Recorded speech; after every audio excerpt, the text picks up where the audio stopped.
Hello guys, what's up? So in the previous video I have asked you to send me your questions. So we have 4 questions. Better 4 than nothing, right? So yeah, let's just jump right into it.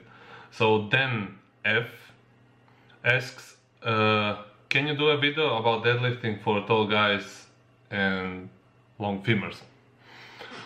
So yeah, I will definitely do a video about deadlifting, about squatting, about benching, about overhead pressing, about pulling, like rowing motions, and all of those compound lifts. My personal opinion about it. My personal opinion is not so far off as basically general strength guidelines, but I have my own little tweaks because from experience, because I have really long arms, of course, and yeah, of course I will do a lot of videos about benching, about deadlifting, about squatting and all of that.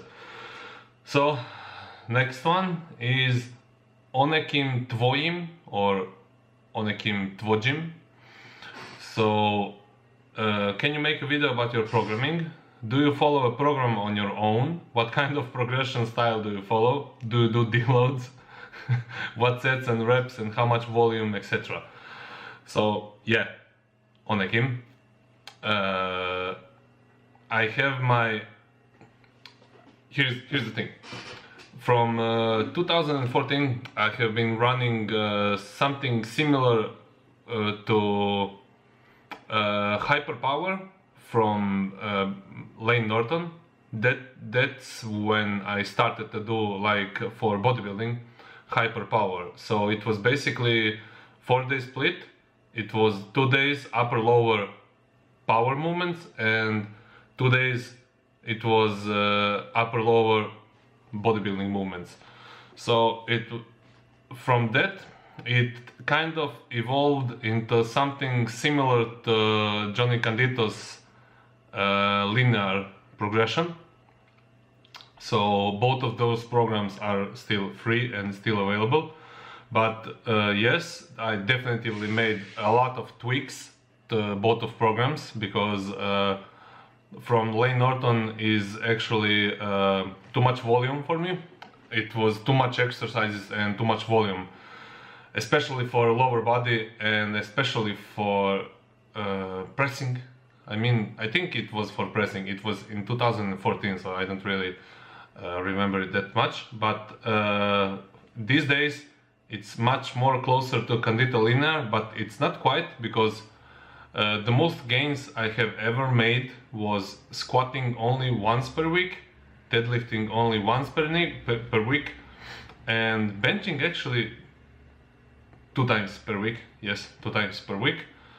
But it was also kind of upper lower split, because Monday was always squat, Wednesday was upper body bench focused, Friday was deadlift only, and Saturday was always bench and shoulders. By shoulders I mean only overhead pressing. So this could last long.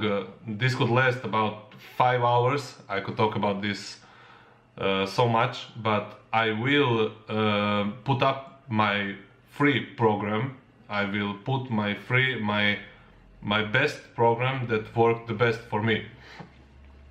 And philosophy behind that program is basically relatively low volume comparing to, I don't know, Arnold Schwarzenegger program, but it works. It works really good.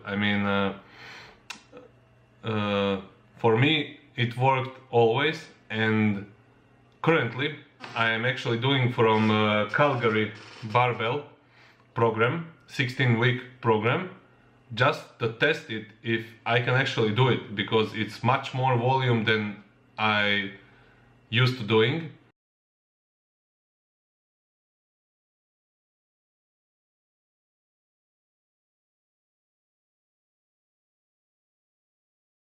but I want to get out of my comfort zone.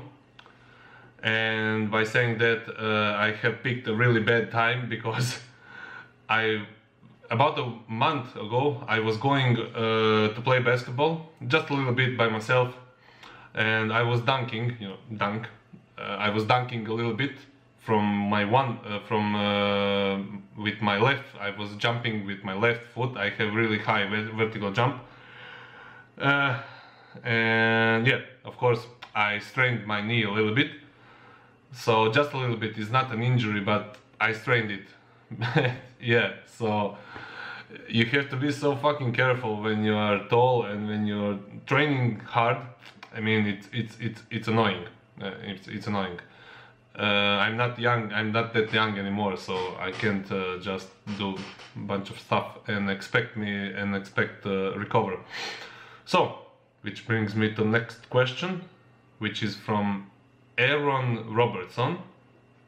In Croatia we would say Aaron Robertson. What was your biggest struggle about being tall lifter, and how did you overcome it? And like every question, it is that it has a really complicated answer, but I think that the major struggle with being a tall lifter is that you have to have patience, because it really takes a long time to build muscle when you're tall, especially when you're natural, and you have to be patient, and you really have to focus on technique. I didn't understand how important technique was. I was always somebody says I was majoring in minors. I was always like, is incline bench better? Is decline bench better for your chest? But it doesn't really fucking matter, to be honest. You can, when you're training for mass specifically, you can actually do a lot of stuff to gain mass. You can do actually street workout and get pretty big if you know how to train. So number one, patience. Number two, technique, and number three is injuries. So injuries, you have to really be on top of your, on top of your mobility and on top of your prehab. So you really have to take care of your body. And when you are tall, you have to really pay attention to training volume, because if you overdo it, your body will tell you pretty soon. So in 2016, I strained my knees 3 times. So 3 times I strained my knees in 2016. And I kind of learned my lesson, but not yet, because I'm stubborn and I'm an idiot sometimes, like all of us. I'm only human. And yeah, so basically keeping your body healthy is top priority.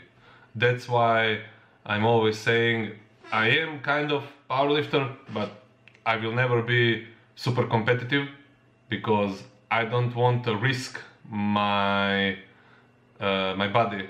I don't want to tear my body up for powerlifting. It doesn't make sense. I like to lift heavy stuff, but I like my health a little bit better. That's why I'm coming down to 105 kilo class, because I think I look better and I feel better.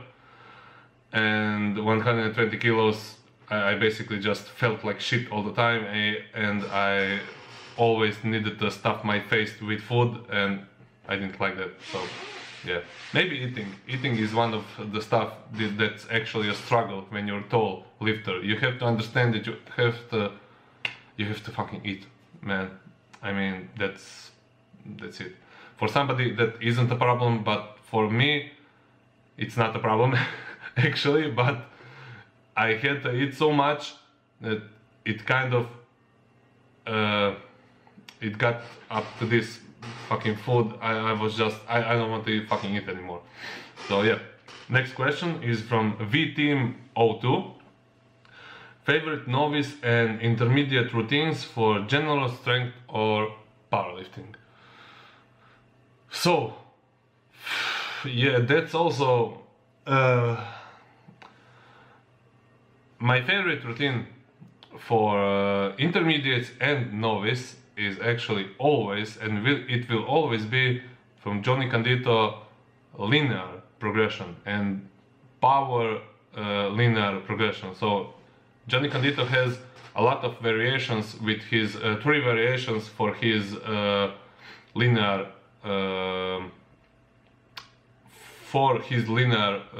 program. So basically, you will do, I would suggest, just a suggestion, when you're novice and you want to train for strength, I would suggest something like Candito linear program. So because it is really good and I believe it is a really balanced workout. It doesn't have so much volume, but it has enough volume, and in some cases, especially in hypertrophy version, it has quite a lot of volume. I think it has on upper body days for 5 sets of bench and 5 sets of pulling and 5 sets of vertical rowing for upper body. So that's a lot of volume, and I think it also has 2 times per week squatting, and 1 time per week is actually 5 sets. So that's a lot of volume. So yeah, but I'm kind of running the similar program now. So yeah, that's it for now. I didn't want to keep this video long. It's already 12 minutes past. So yeah, thank you guys for your questions. I really appreciate it. This type of video is really easy to make. And yeah, for the next video I'm gonna actually try to do some informative video. And if you have some questions or if you want to say something, just say in the comments, and like the video if you didn't like the video, and yeah, subscribe if you didn't also. I'm sounding like all of the fucking YouTubers, I know. You know how it is. Thank you guys, and see you in the next video, I guess. Peace. Bye.